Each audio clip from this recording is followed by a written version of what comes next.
सृष्टि बचपन से ही दिखने में सुंदर नहीं थी, लेकिन अमीर बाप की बेटी सृष्टि पर उसकी माँ जान छिड़कती।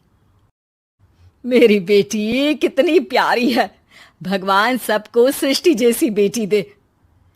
सृष्टि धीरे धीरे बड़ी होती है। एक दिन सृष्टि की सहेली कहती है, तू दिखने में कितनी अजीब सी है, लेकिन मैं जानती हूँ हम सब में सबसे अच्छी शादी तो तेरी ही होगी। तेरे पापा अमीर जो है। और बता नहीं सकते यार, दहेज तो हर कोई देता है, ये क्या ज्यादा ले जाएगी अपने पति के लिए?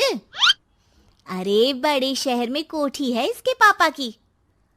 अरे पापा की है ना, कौन सी इसकी है? इसकी होती तब तो कोई भी लड़का इससे शादी कर लेता। अरे पापा की मतलब पापा की है तो मेरी ही है ना? किसने कहा? अब तेरी तो तब होगी ना जब तेरा भाई ना हो। वैसे भी शादी के बाद सारी प्रॉपर्टी भाई के नाम होती है। सृष्टि समझ जाती है कि उसे किसी भी हालत में माँ बाप की सारी प्रॉपर्टी को अपने नाम करना है, लेकिन कैसे? एक दिन सृष्टि का भाई शीनू कहता है, बहन क्या कर रही है? तुझसे एक बात करनी है। अरे हाँ हाँ करना, मैं तो तेरी बहन हूँ। बहन मेरी लाइफ में ना एक लड़की है, बहुत अच्छी है।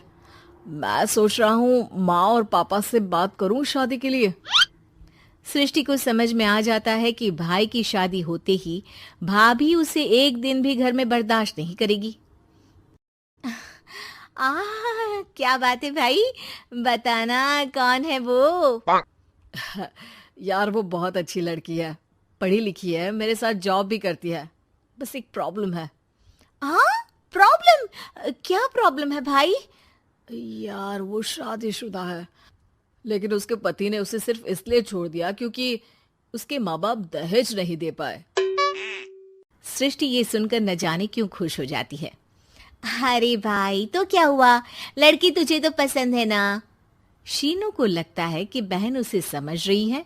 वो इस बात से अनजान होता है कि उसकी बहन की मंशा पूरा घर हड़पने की है।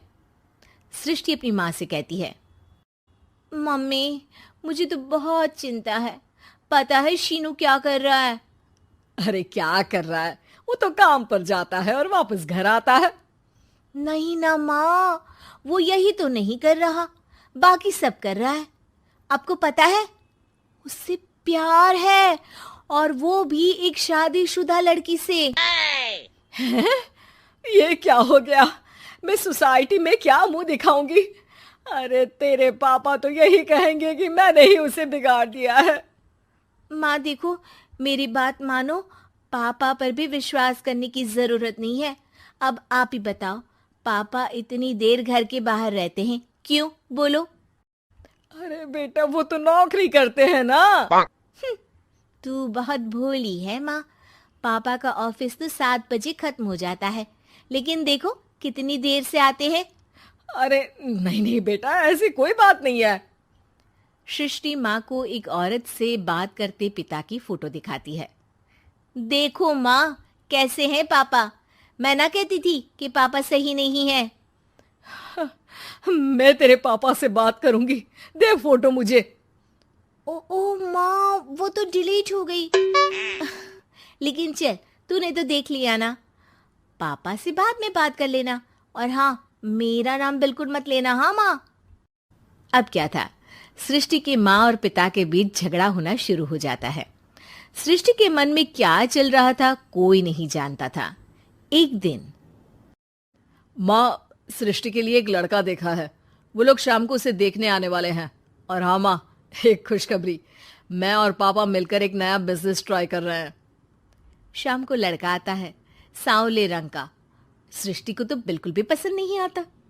लड़की की माँ कहती है, लड़की का चेहरा तो कोई खास नहीं, लेकिन अगर मेरे बेटे को आप लोग सेटल कर दें तो मैं उसकी शादी आपकी बेटी से करवा दूं।